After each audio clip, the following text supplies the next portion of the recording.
Balai diplomatique au palais présidentiel à Koulouba. Ce matin, le chef de l'État, le colonel Assimi Goïta, a successivement reçu le ministre des Affaires étrangères de la Mauritanie et le ministre de la Communication, porte-parole du gouvernement du Tchad. Parmi les sujets abordés, la question du G5 Sahel, une organisation dont le Mali s'est retiré suite à des dysfonctionnements constatés. La situation politique du Mali au centre d'une rencontre dans les locaux de l'ambassade du Mali en Russie. Le ministre des Affaires étrangères et de la coopération internationale et la délégation qui l'accompagne étaient face aux ambassadeurs africains accrédités dans ce pays. Bourama Karambe, ce handicapé physique qui était à l'honneur dans le 20h de l'ORTM du 8 mai dernier, aura bientôt sa propre maison, un don de l'opérateur économique Oumar Barouni Gambi. Les travaux de construction ont démarré aujourd'hui. Avec moi sur ce plateau comme invité, le nouveau sélectionneur des Aigles du Mali, Eric Sekouchel. Avec lui, nous parlerons de sa vision de cette nouvelle tâche à lui confiée. Coach, bonsoir. Bonsoir. Bonsoir à toutes et à tous. Merci et bienvenue dans ce journal. Je vous l'annonçais tout à l'heure. Balai diplomatique au palais présidentiel à Koulouba. Le chef de l'État, le colonel Assimi Goïta, a successivement reçu ce matin le ministre des Affaires étrangères et de la Mauritanie, Dr Mohamed Saloum Mansour, et le ministre de la Communication, porte-parole du gouvernement du Tchad. Avec ces deux personnalités, il a été question de la coopération entre nos deux pays, surtout du G5 Sahel. Le compte rendu avec Adama Djimde. Le Mali et le Tchad partagent d'excellentes relations de coopération. C'est dans ce cadre que le ministre de la Communication de ce pays, Abderrahmane Koula Mala, a été reçu en audience ce matin par le chef de l'État, le colonel Assimi Goïta. L'émissaire tchadien est venu exprimer de vive voix au président Goïta que les relations entre nos deux États doivent être renforcées. Le sujet d'actualité concernant le G5 Sahel s'est invité dans l'entretien. On a voulu venir exprimer au président du Mali que les relations bilatérales entre le Tchad et le Mali soient des relations encore plus renforcées. Nous comprenons aujourd'hui le départ du Mali du G5 Sahel, nous le déplorons. Nous aurions aimé qu'il y ait une autre solution, mais nous n'avons pas de leçons à donner au Mali et à son peuple et à ses dirigeants. Cependant, nous voulons affirmer que notre pays est lié avec le Mali par le sang. Nous savons que le peuple malien tient beaucoup au peuple tchadien et à ses dirigeants. Nous voulons venir réaffirmer déjà cette disponibilité du Tchad à ne jamais tourner le dos au Mali parce que nous tenons absolument à cela. Le président malien m'a affirmé sa disponibilité à continuer ces relations bilatérales entre nos deux pays. Nous sortons satisfaits de cette audience. Nous remercions les dirigeants maliens, nous remercions le président de la République du Mali pour nous avoir honorés de cette façon et pour avoir dit des mots extrêmement touchants vis-à-vis de son homologue tchadien, de son frère tchadien. Quant à la Mauritanie, ce pays constitue l'une des solutions à la crise que vit notre pays. Son ministre des Affaires étrangères est porteur d'un message d'amitié et de fraternité au président Goïta. Ce message a trait au rapport, aux relations fraternelles qui sont connues de tous.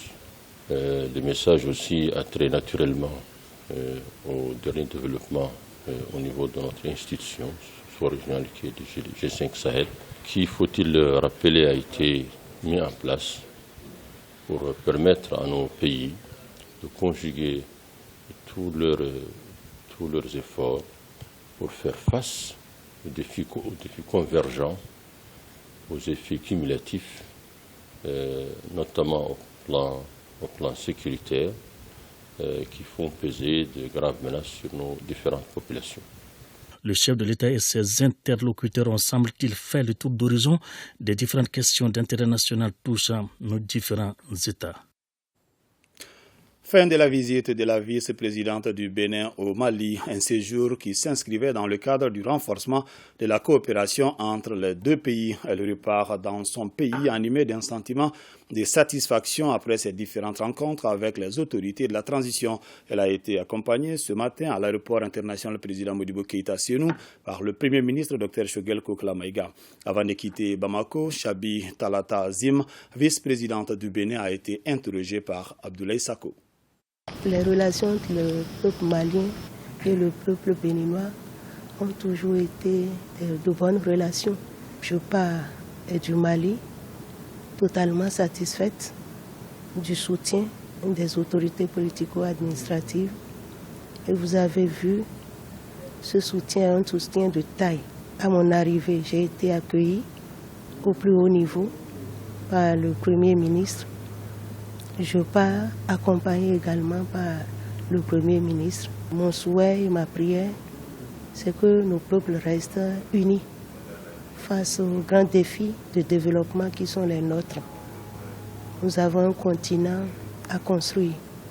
Nous avons un continent à dévoiler au reste du monde. C'est dans l'unité, la concorde, la cohésion que nous allons pouvoir le faire. Je dis aux uns aux autres qu'il faut qu'on maintienne le cap de l'unité de notre continent. C'est à cette seule condition que nous laisserons un héritage à nos enfants des biens dont ils seront fiers demain.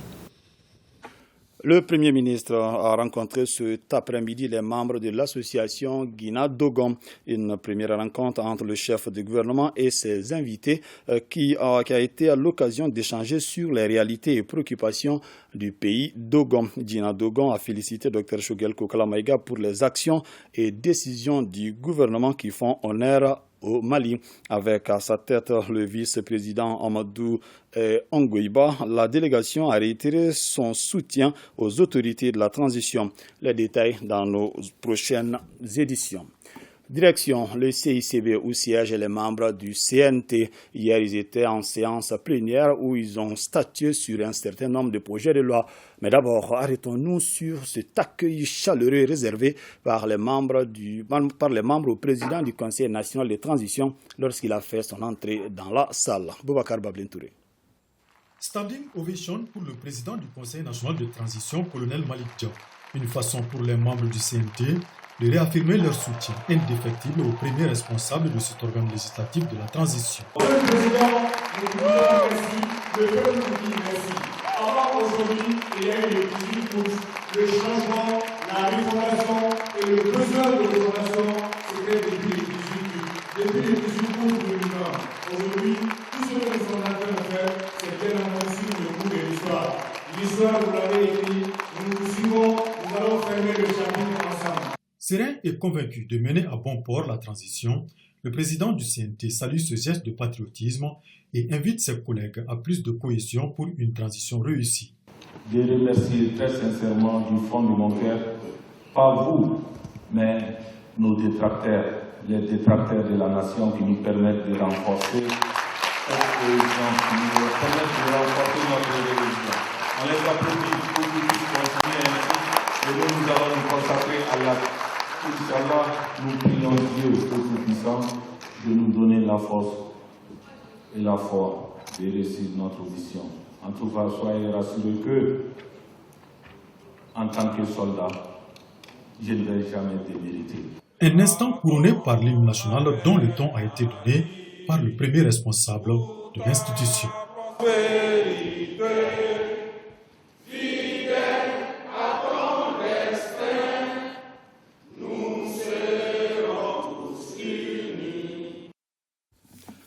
Restons au CNT où 4 projets de loi ont été votés hier. Les 2 premiers qui portent sur la refondation de l'éducation nationale ont été adoptés à 106 voix pour, 0 contre et 0 abstention. Quant aux 2 derniers, relatifs respectivement à la protection du fleuve Niger contre les effets des changements climatiques et l'amélioration de la fourniture d'électricité, ils ont été également adoptés à 108 voix pour, 0 contre et 0 abstention. Abdoulaye Sako. Au CNT, les projets de loi sont adoptés à coup d'arguments. Il faut convaincre les membres de cette institution du bien fondé de toute proposition. chose faite par la ministre en charge de l'éducation, elle défendait 2 nouveaux projets de loi relatifs à la refondation du système éducatif malien. Le premier texte vise à réviser la loi et à l'adapter au PRODEC 2, à la fin du PRODEC 2, pour permettre la refondation ou la refonte, si vous voulez, du système éducatif malien. Le deuxième projet également va dans ce sens. À 106 voix pour, 0 contre et 0 abstention, les membres du Conseil ont adopté ces projets de loi passés au crible par la commission en charge de l'éducation. Vous savez que l'éducation est la pierre angulaire du développement d'un pays. Nous voulons un nouveau Mali. Donc il faut obligatoirement qu'on ait un nouveau Malien. Pour qu'on ait un nouveau Malien, il faut qu'on ait une nouvelle école. Et pour qu'on ait une nouvelle école, il faudrait bien qu'on puisse voter des lois qui puissent refonder cette école-là. Donc il faut d'abord la formation des formateurs et cette réforme-là englobe cet aspect-là. Concernant les 2 projets de loi défendus par le ministre en charge de l'Environnement qui assurait l'intérim de son collègue de l'énergie, ils ont été adoptés à 108 voix pour, aucune abstention ni d'opposition. Il s'agissait de ceux relatifs au développement et l'adaptation au changement climatique dans le bassin du Niger et le stockage d'énergie par batterie afin de répondre en permanence à la demande d'électricité. J'ai vu en vous des questions de fond qui nous permettront d'améliorer la gestion de ces différents projets-là et de faire en sorte que l'ensemble des Maliennes et des Maliens seront touchés par ces grands investissements qui feront de tous bords des avantages comparatifs dans le développement de notre pays. Ce programme a essentiellement 2 composantes. Une composante développement de la résilience des écosystèmes naturellement terrestres et aquatiques et des ressources naturelles et une composante résilience des populations. Le deuxième projet, c'est un projet dans le domaine de l'énergie. Vous savez, aujourd'hui, nous cherchons toujours à réduire notre consommation de l'essence en développant les énergies renouvelables. Donc ce deuxième projet consiste à doter notre énergie des batteries de stockage. Cette session ordinaire du mois d'avril s'est achevée sur des notes d'espoir pour les secteurs de l'éducation, de l'environnement et de l'énergie. La situation politique du Mali au centre d'une rencontre dans les locaux de l'ambassade du Mali en Russie. Le ministre des Affaires étrangères et de la coopération internationale et la délégation qui l'accompagne étaient face aux ambassadeurs africains accrédités dans ce pays. Chaka Konaté et Sidiki Balo sont nos envoyés spéciaux. Les ambassadeurs des pays africains ont été suffisamment informés sur la visite des 4 ministres maliens à Moscou. Les autorités de la transition veulent diversifier les sources d'approvisionnement et éviter la pénurie de certains produits au Mali. Donc aujourd'hui, notre souhait, c'est en plus du bond formidable de notre coopération ces derniers mois, dans le domaine de la sécurité et de la défense, de pouvoir envisager avec nos amis russes comment renforcer le socle économique de la relation.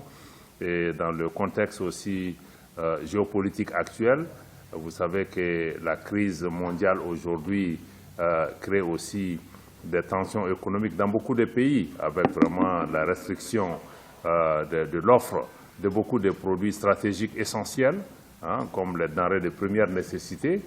Aujourd'hui, les hydrocarbures aussi, il y a beaucoup de compétition, les prix augmentent. Donc le Mali, pays déjà sous sanctions, fait preuve d'une résilience importante, souhaite quand même maintenir son approvisionnement régulier. Nous venons ici aussi pour discuter de l'ensemble de ces questions, avec nos partenaires, voir quelles réponses nous pouvons trouver pour pouvoir soulager nos populations. Et le ministre Diop de revenir sur la situation politique au Mali, les sanctions illégales et illégitimes qui lui sont imposées par la CEDEAO l'IEMOA, faute d'accord avec Bamako sur la durée de la transition, une transition qui, selon lui, ne saurait se limiter seulement à l'organisation des élections. Les autorités souhaitent d'abord mettre en œuvre un certain nombre de réformes, sécuriser le pays avant d'aller aux élections. Avec la nouvelle proposition de 24 mois faite par le président de la transition, qui se dit d'ailleurs ouvert au dialogue, les autorités espèrent parvenir à un accord avec la CEDEAO. Le président de la transition a toujours réitéré sa volonté pour le dialogue. Et il a toujours indiqué que la solution au problème malien ne peut être qu'un compromis. C'est le gouvernement malien qui a pris l'initiative de mettre en place un cadre de dialogue avec la CEDEAO pour pouvoir trouver une solution. Et c'est dans le cadre de ce mécanisme de dialogue que les points de vue des parties ont été rapprochés, parce qu'on était à 50 du côté malien, on était à autre chose du côté de la CEDEAO. Grâce aux efforts dans le cadre de ce mécanisme de dialogue qui comprenait la CEDEAO, les Nations Unies et l'Union africaine, aujourd'hui, le gouvernement du Mali est arrivé à une proposition de 24 mois de transition. Et je crois que du côté de la CEDEAO, on est à peu près à 16 mois. Et je crois qu'on est beaucoup plus proche qu'on l'était. Le dialogue se poursuit et nous espérons pouvoir arriver à une solution. Les refus de confier la présidence tournante du G5 Sahel au Mali, c'est la principale raison qui l'a poussé à se retirer de cette organisation, a expliqué le chef de la diplomatie malienne à ses interlocuteurs. Ceux-ci ont salué cette initiative qui leur a permis d'être au parfum de la situation au Mali, auquel ils ont exprimé leur soutien et leur solidarité.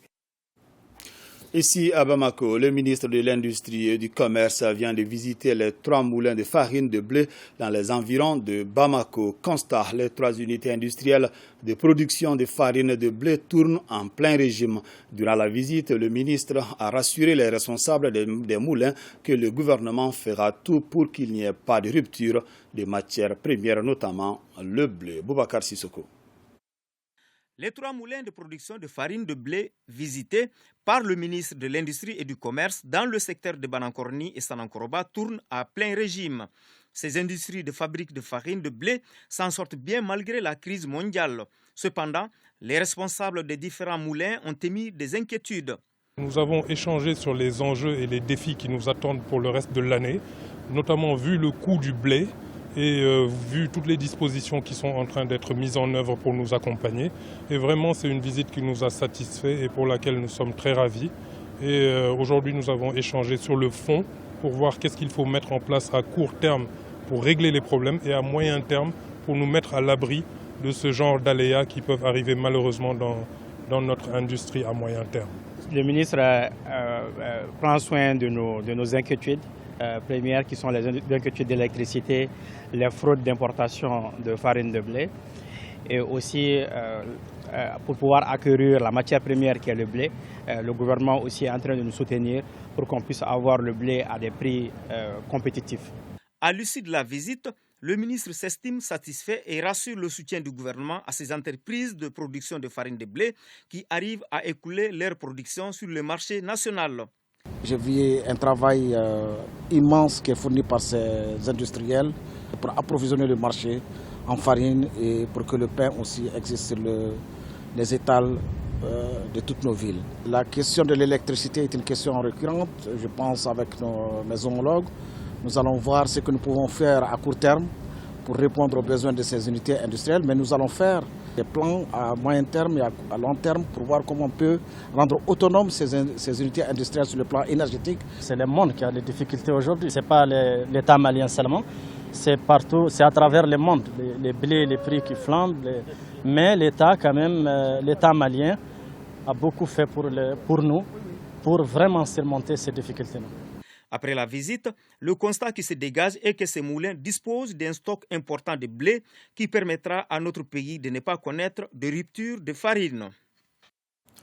Les activités du projet Doutoulouma ont été lancées hier jeudi à Dioïla, financé par le Canada et le Mali à hauteur de plus de 8 milliards de francs CFA. Ce projet vise à promouvoir l'autonomisation socio-économique des femmes des régions de Koulikoro, Dioïla, Ségou, Sikasso et San. Sorona Kamisoro.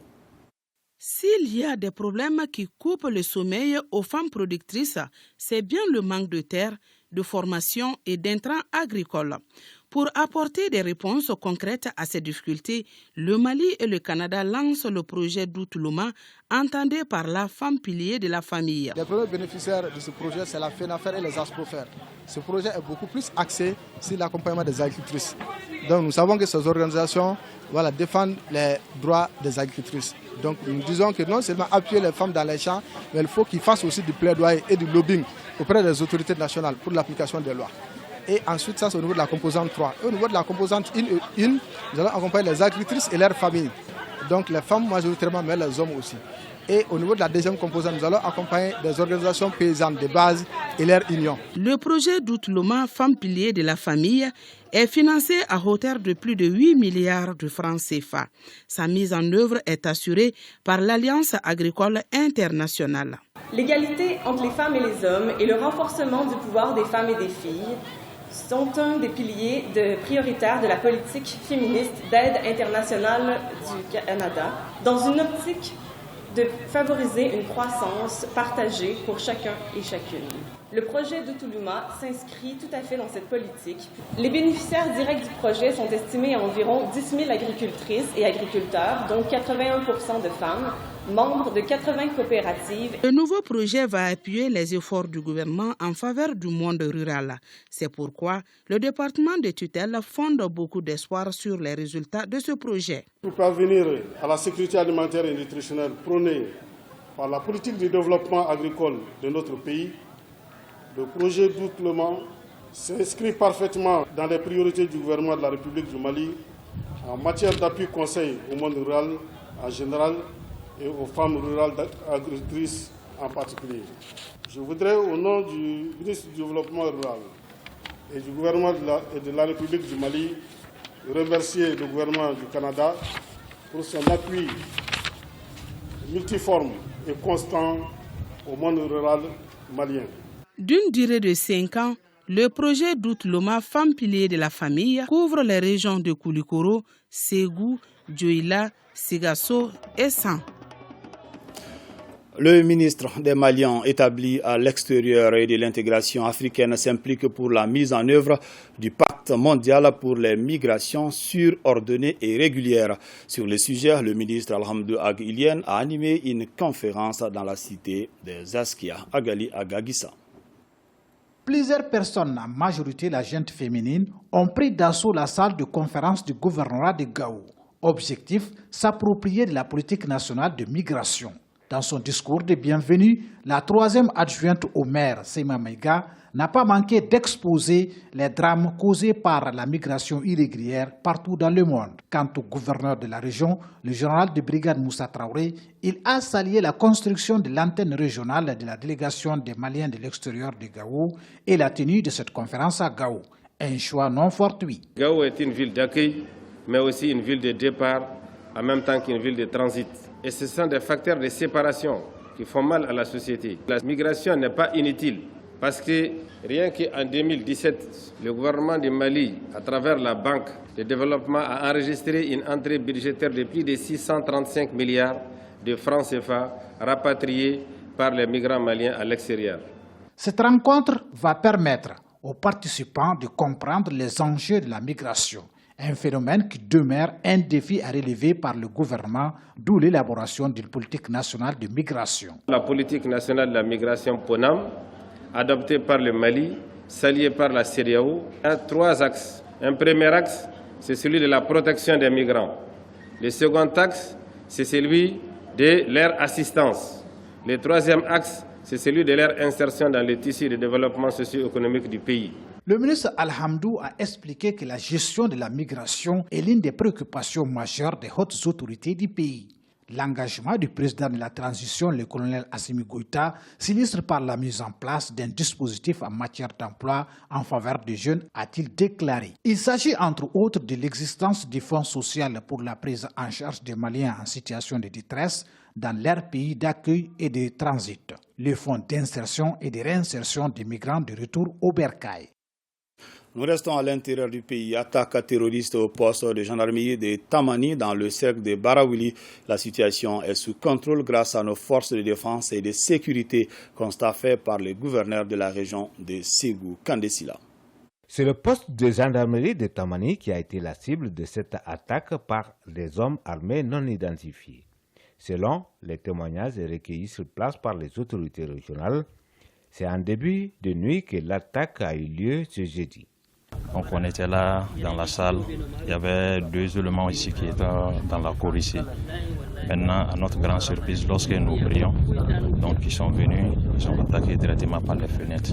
On était dans la salle, donc on a riposté Mais malheureusement, ils avaient un peu plus de force plus que nous. C'est fait aux environs de 19h30 vers 19h30, 20h. Aussitôt, le renfort a été dépêché sur place. On déplore malheureusement 2 morts et 2 blessés. C'est un événement malheureux que nous condamnons avec la dernière énergie. Donc, c'est des actions qui ne nous font pas peur. Pour nous, c'est des actions isolées après leur débâcle de Moura. Et les débâcles ne feront que se suivre, Inch'Allah. Nous allons continuer de les traquer. Le message particulier que j'ai à lancer, c'est à l'endroit, n'est-ce pas, de nos hommes. On n'a rien à leur reprocher. C'est de continuer à faire correctement leur travail. Le ratissage et les opérations de sécurisation de la zone sont en cours. Une occasion pour le gouverneur d'inviter les populations à plus de collaboration. À l'adresse des populations, c'est de leur demander de croire en leur force, de croire en leur femme, de croire, n'est-ce pas, aux différents hommes qui sont chargés d'assurer leur sécurité et de continuer à fournir les renseignements. Donc c'est de signaler tout mouvement suspect de déplacement en moto des gens qui sont susceptibles de faire du mal. Au nom des plus hautes autorités du pays, le gouverneur adresse ses condoléances aux 2 disparus, morts les armes à la main pour la patrie.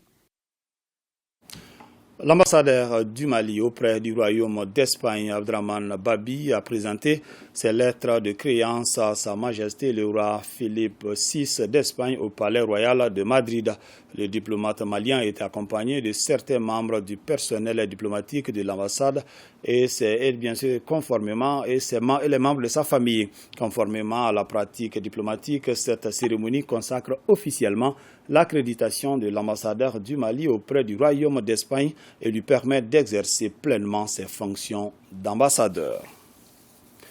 Bourama Karambe, ce handicapé physique qui était à l'honneur dans le 20h de l'ERTM du 8 mai dernier, aura bientôt sa propre maison, un don de l'opérateur économique Omar Barouni Gambi. Les travaux de construction ont démarré aujourd'hui. Dans la même foulée, le chargeur de camions de sable a reçu un chèque de 3 250 000 francs CFA des mains du directeur général de l'ERTM. Les détails avec Tamsir Djabate.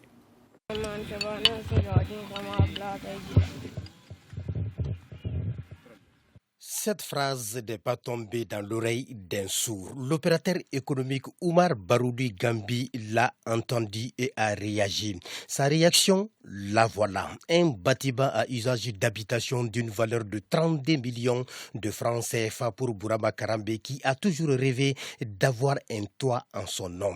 Oui, le rêve est devenu une réalité car il fait désormais partie de ceux qui ont vu le démarrage des travaux de leur future loge.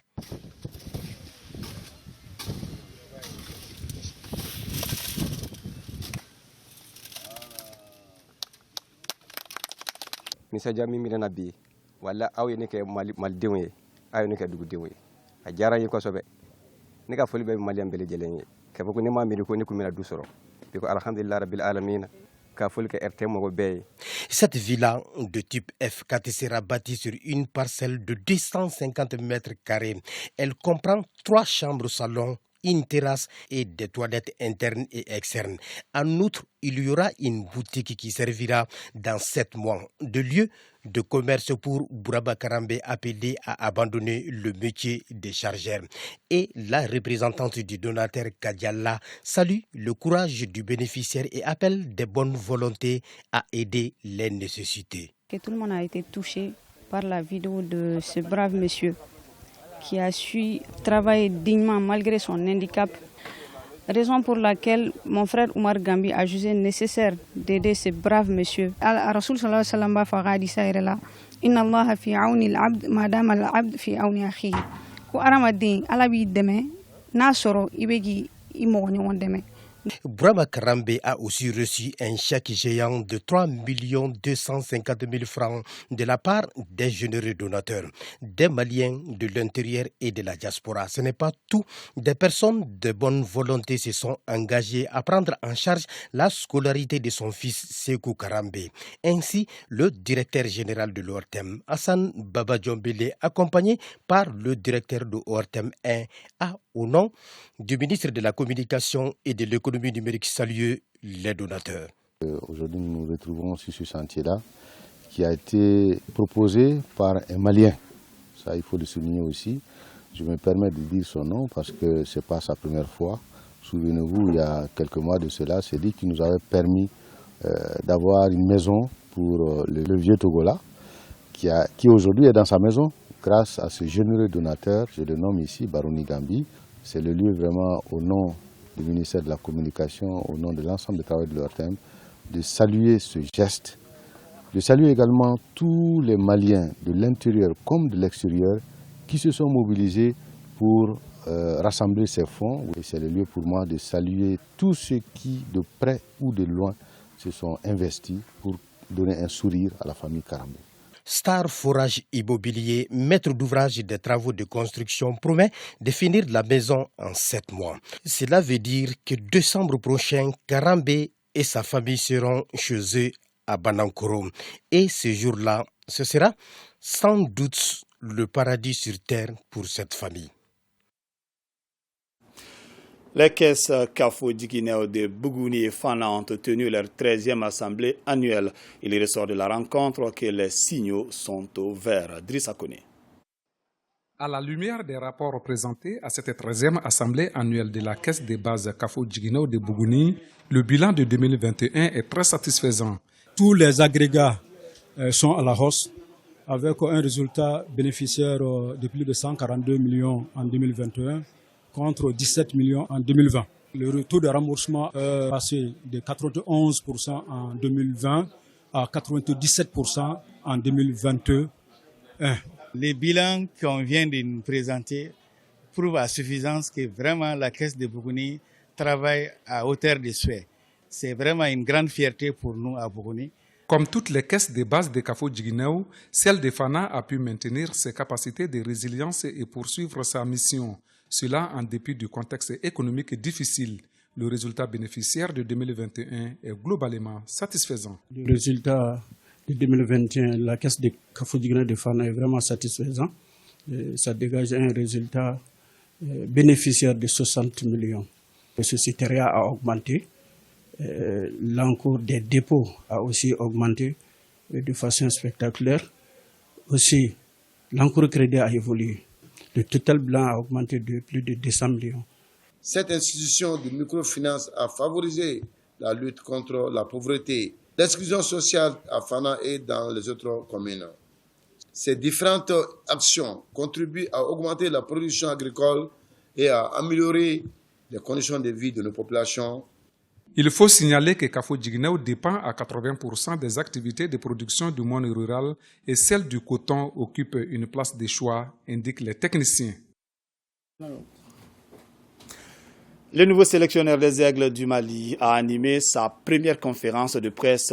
Éric Chekouchel a publié lors de cette rencontre avec les hommes de médias la liste des Aigles retenus pour les rencontres éliminatoires des 2e journées contre le Congo et le Soudan du Sud. Le nouvel entraîneur a opté pour la continuité, donc pas de nouvelles Aigles dans cette liste de 25 joueurs. Aridj Matina. Au lendemain de son arrivée à Bamako avec désormais le costume du sélectionneur national des Aigles, le nouveau patron de l'équipe Fanion, Éric Chekouchel, anime sa toute première conférence de presse au cours de laquelle il a dévoilé la liste des joueurs retenus pour les rencontres contre le Congo et le Soudan du Sud au compte des éliminatoires de la CAN 2023 en Côte d'Ivoire. Cette liste de 25 joueurs est composée de 3 gardiens de but, 8 défenseurs, 6 milieux de terrain tous récupérateurs et 8 attaquants. Presque tous les joueurs convoqués par le nouveau coach ont l'habitude d'être appelés par l'ancien sélectionneur Mohamed Magasuba. Toutefois, Éric Chekouchel est déterminé à faire progresser l'équipe en apportant sa touche. Aujourd'hui, je veux tout simplement travailler dans la continuité, avec la sérénité et l'envie que je vais apporter, et ma touche, et ma vision, et mon envie, et l'ADN que je vois pour le football malien. Non, moi ce que je veux, c'est un football réaliste, où on va être capable d'avoir des temps de possession et d'avoir de temps en temps des temps où on va jouer en transition et en attaque rapide pour avoir un jeu réaliste. Donc ça, c'est ma vision. L'équipe nationale du Mali regorge du potentiel, d'où la motivation du nouvel entraîneur qui entend s'appuyer sur ses différents atouts. Souvent, on parle d'état d'esprit, les joueurs parlent d'état d'esprit. Mais moi, j'ai une définition bien à moi, que je vais transmettre à à mes joueurs, un état d'esprit conquérant. Voilà. Aujourd'hui, je veux de la niaque, ouais. Vous savez, moi j'ai une image que je dis toujours à mes enfants, vert, jaune, rouge. Vert, ça correspond à l'espoir, jaune, ça correspond à l'or, et rouge, ça correspond au sang. Pour pouvoir avoir de l'or et de l'espoir, il faut saigner. Donc moi, je veux un état d'esprit de guerrier sur le terrain. Je veux que les joueurs me ressemblent, comme quand j'étais joueur. Éric Sékou-Chel fera son baptême du feu le 4 juin prochain à Bamako, lors de la première journée contre les Diables Rouges du Congo. Avant de jouer le 9 juin contre le Soudan du Sud, une rencontre délocalisée en Ouganda. Concernant son staff technique, Éric Sékou-Chel a rassuré qu'il travaille là-dessus et que ce staff sera constitué dans un bref délai. S'agissant du regroupement du capitaine Amari Traoré et ses coéquipiers, il débute le 30 mai prochain à Bamako, selon le conférencier. Je vous l'annonçais au début de ce journal, à notre invité, c'est le nouveau sélectionneur des Aigles du Mali, Éric Sékou-Chel. Bonsoir. Bonsoir. Alors, quels sont vos sentiments après avoir été nommé sélectionneur des Aigles? Donc, mes sentiments, beaucoup d'excitation. Beaucoup d'excitation pour ce regroupement. J'ai hâte que ça commence. Voilà, je suis très content et d'ailleurs je comptais aussi vous remercier pour l'accueil ici à la télévision nationale et pour l'accueil du public malien et de la fédération et des autorités. Donc c'est vrai que j'ai hâte de vite commencer pour avoir des bons résultats. Alors quels sont vos objectifs à la tête des Aigles? Alors le premier objectif tout de suite, c'est de gagner le prochain match qui arrive à Bamako. Ensuite, dans un second temps, c'est la qualification pour la Coupe d'Afrique. Et ensuite, dans un troisième temps, ce sera d'être très ambitieux à cette Coupe d'Afrique. Alors, c'est des gros défis. Alors, comment est-ce que vous comptez travailler pour atteindre ces objectifs-là? Comme je l'ai dit tout à l'heure en conférence de presse, moi, je vais m'appuyer sur ce qui a été très bien fait par le groupe et par l'ancien staff technique. Et ensuite, je vais apporter ma vision sur un autre football. Okay. Alors, c'est votre toute première fois d'être nommé à ce niveau. Et ne craignez-vous pas l'inexpérience comme handicap? Non. J'ai eu une grosse carrière de joueur. J'ai joué 400 matchs en professionnel.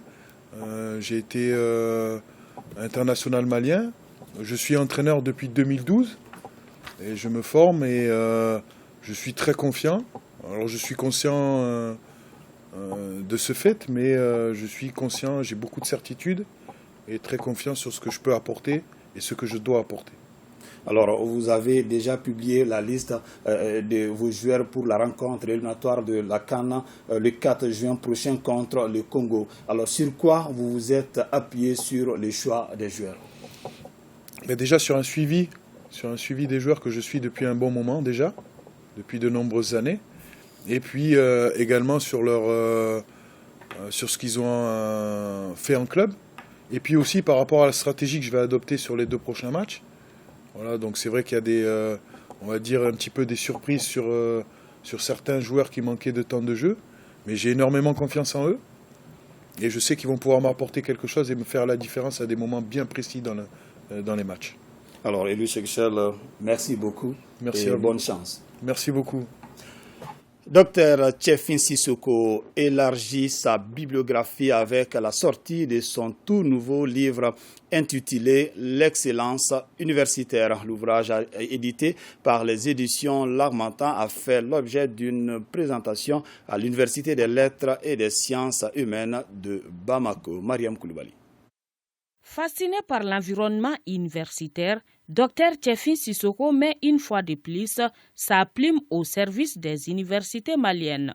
Il revient avec un 6e ouvrage dénommé L'excellence universitaire. C'est un livre en fait qui vient comme pour clôturer les réalisations précédentes, dans la mesure où on réfléchit, c'est dont on a besoin aujourd'hui, c'est plus l'intelligence.